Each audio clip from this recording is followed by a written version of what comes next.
SlumpTV here, bringing a new series here to sports fan entertainment. Each week I will be releasing on this channel featuring my top 5 players for their respective positions in the history of the National Football League.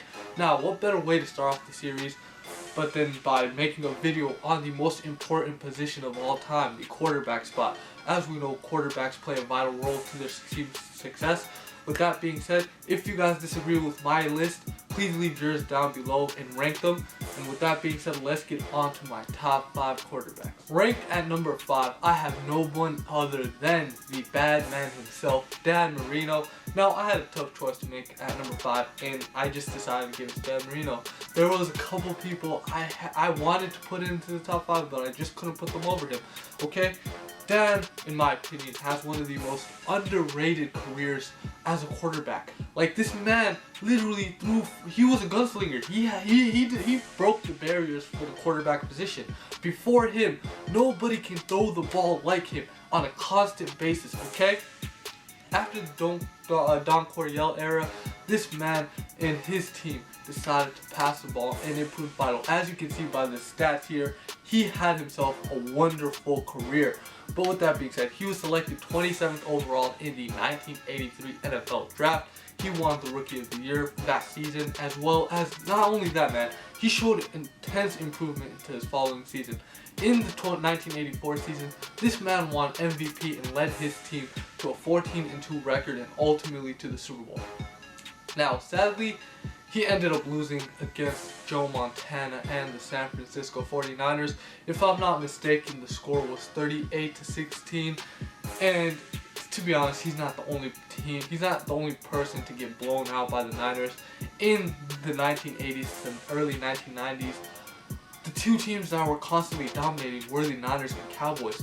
The Niners embarrassed many teams, okay, like my Chargers, for instance. The Bills had their rough times as well. Like, sadly, he was just not in the right time era. The NFL was really not fair then. That is why he's the only guy on this list without a ring. It haunts him. But for the rest of his awards and statistics, he did great, okay? First of all, he was a 9-time Pro Bowler, 7-time All-Pro, and he won the MVP award. Like, he did great in my opinion, and that's why I gotta put him at number 5. Ranked at number 4, I have number 4, okay, Brett Favre. Brett Favre, in my opinion, he's probably my second favorite quarterback of all time, right behind Donovan McNabb. I mean, he changed the sport, man. He made it interesting. He made it fun. This man was just a great person. He had an interesting personality. Same with Peyton Manning. He was funny, he was a great leader, and he loved to play the game of football, okay? Brett Favre was selected 33rd overall in the 1991 draft by the Atlanta Falcons. I know some people might think that he was straight up drafted by the Green Bay Packers, but no, that wasn't the case at all. After playing a season with the Falcons and not starting a single game, they decided to trade him away to Green Bay for the 19th overall pick. And just look at what they did for Green Bay, man. They gave Green Bay a hero. This man helped Green Bay secure a Super Bowl in the 1996 season over the New England Patriots after scoring 17 straight in the second quarter of the game. The score was 10-14. And then they just took off and they never looked back. They won that game with ease. He didn't win the Super Bowl MVP, but this man still had an amazing award slate. He was a 3-time MVP, okay? He got his records beaten by Peyton Manning, but who cares? He's still a top 5 quarterback. Had he won 2 more Super Bowls, then he'd probably be number 2 on this list, but he sadly didn't. In addition to winning 3 MVP awards, Brett Favre was a 6-time All-Pro, 11-time Pro Bowler, and my favorite memory of this man was when he kept announcing retirement, bro. At the end of his career, he announced his retirement with the Green Bay Packers and ultimately came back and played for the Jets. That stint didn't go too well because he tore his shoulder, I believe.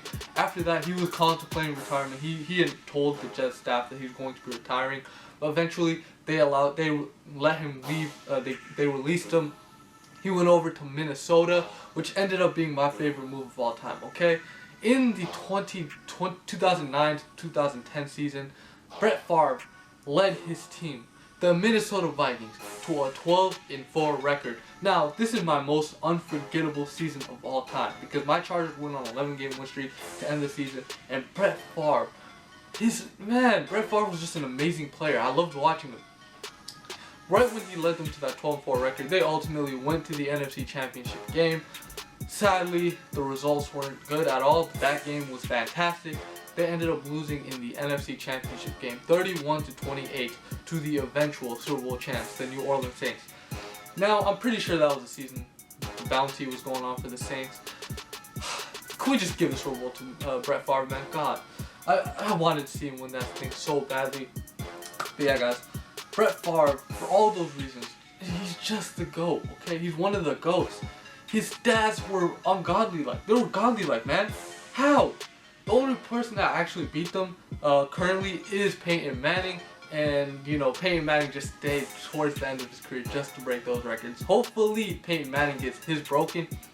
But yeah, guys, with that being said, Brett Favre is ranked number 4 on my list. At number 3, I have the Sheriff, Peyton Manning. Peyton Manning came into this league with extremely high expectations, and deservedly so. He was the son of a legend, Archie Manning, and he had 2 brothers that were actually good at football, which means his family was going to be probably the powerhouse in the National Football League, and it turned out that way, okay? This man, Peyton Manning, completely demolished our expectations. He ended up with one of the most illustrious careers in the National Football League. He owns many records. He is the passing yards king. He is the passing touchdowns king. I mean, he owns the record for both season and career, and he has the passing touchdown record for a game. Like, Peyton Manning has done it all. And with that being said, man, there's only one stain to his name, basically, and that is his Super Bowl record, okay? Now, before I get into all of that and his awards and whatnot, Peyton Manning started off his career with the Indianapolis Colts, obviously. Finished the season, his rookie season, with a record of 3-13, and he turned that ship around quickly, okay? I mean quickly. This man built one of the more unknown dynasties in all football, okay? Because they didn't have the ring count like, you know, the Niners, the Cowboys, the Steelers, or even the Patriots. They only were able to win 1 ring in 2006 against the Chicago Bears. Lovie Smith, Rex Grossman, those guys, okay? And that wasn't an impressive victory. Everybody was expecting a Colts win. And with that being said, Peyton Manning did just that and bring himself his first ring before Eli Manning got his ever. Now, Peyton Manning was a 5-time MVP. He by far has the most MVPs out of any guy on this list, and deservedly so. When you own the passing record, you definitely are going to win a ton of awards, okay? Now, the thing about Peyton Manning that separates himself from everybody else is that this man is a comedian, okay? I loved watching his advertisements as a child, and I still smile when his advertisements come on TV. Like, he did more than just play football. He was an entertainer for many of us, okay? And now, he was a 10-time All-Pro, 14-time Pro Bowler, most awards out of any guy on this list, as I just mentioned. My most memorable season for Peyton Manning was the 2013 season when he just shattered every single passing record, man. That man was my fantasy GOAT for that season. He helped me win all my championships that year. But the only bad thing about that season was his team got embarrassed in Super Bowl 48 against the Seattle Seahawks, man. That was a pathetic display of offense. They couldn't get nothing going. And when you're expecting a pretty good game and you're left with a blowout, obviously you're going to be heated, okay? He completely embarrassed. Him and the Broncos just embarrassed the entire National Football League. Imagine if that was your first Super Bowl you ever watched. You would be heated, okay? You'd be like, what is this? Why is this getting hyped up? It was a terrible game. But nonetheless, he was able to return 2014. He didn't do good. His team lost in the AFC Championship game, I believe, to the New England Patriots. But in the following season, he was able to beat... Okay, before I get started onto that. In the 2015 season, Peyton Manning was benched for Brock Osweiler, yes. And the only reason Peyton Manning got his starting job back was because in Week 17, Brock Osweiler decided to shit the bed, okay? He decided to do nothing. Him and the Broncos offense had 5 turnovers in the first half, and that wasn't acceptable.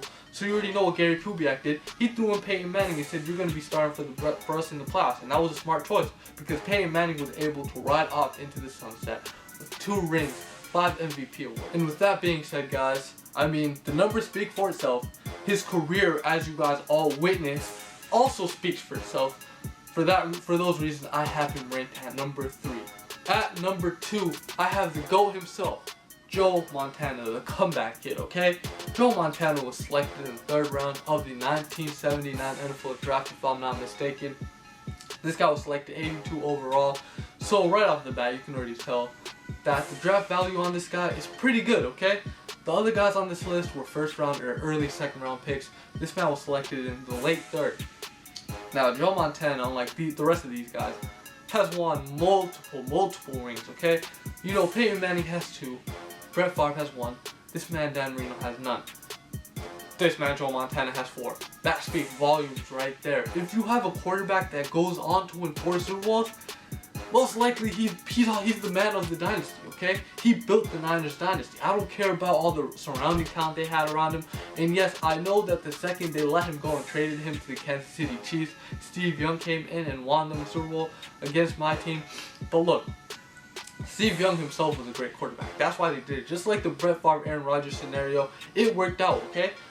But my only issue with this, man, is that his stats are not that great, but his awards more than make up for it, okay? This man ended up winning 2 MVP awards, 5 All-Pros if I'm not mistaken. Like, this man was just a behemoth. He did fantastic throughout his career.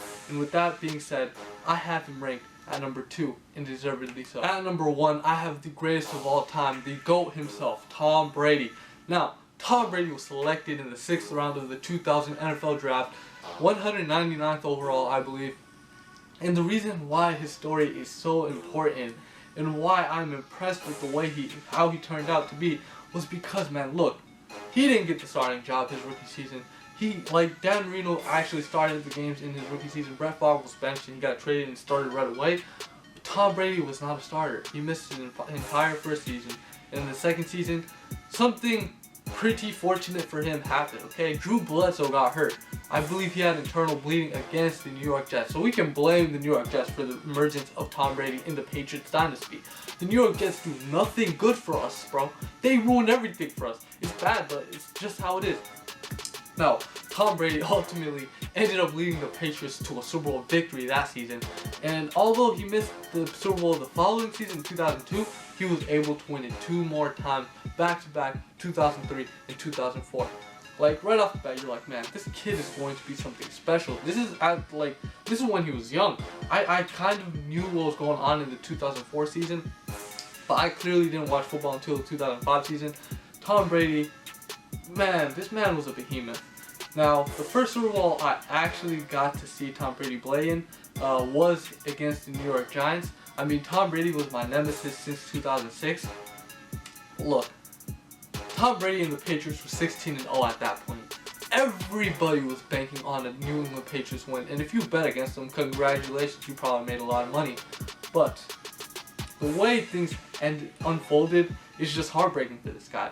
You know he was feeling some type of way after they ended up losing this game to Eli Manning at that, man. Eli Manning is this man's kryptonite because, as we know, in 2011, Eli Manning was able to beat this man off of a lucky catch again. It's sad, man. Wes Welker needs to get better gloves. He needs to stick him on the gloves during the Super Bowl. As we know, Wes Welker has not won a Super Bowl, and he is, what, 0-3, 0-2 in Super Bowls? He's bad luck, alright?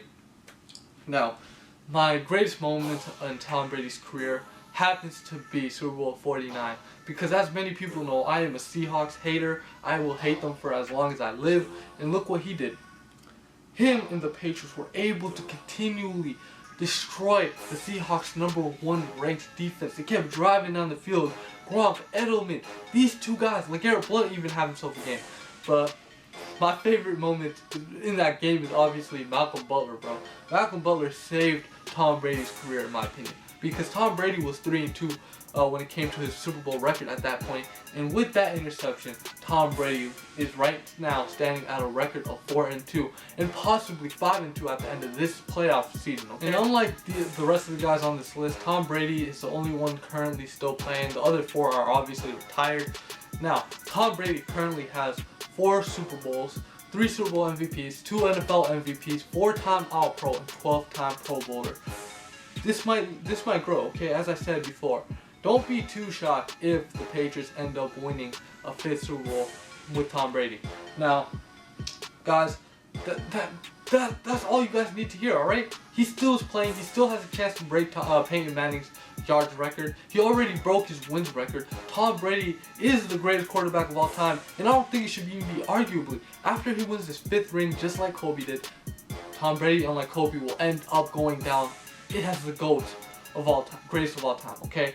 No doubt, no ifs, no buts. He's going to be completely better than Joe Montana. I can care less play game and whatnot, okay? I could truly care less. But with that being said, Tom Brady stands tall at number 1 and has sole possession of the number 1 spot. So yeah, guys, with that being said, that has been my list for top 5 quarterbacks in the history of the National Football League. If you enjoyed this video at all and agree with this list, please leave a like down below. And subscribe to Sports Fan Entertainment if you're new. And also, come check out my channel. The link is going to be in the description down below. So yeah, guys, with that being said, peace out.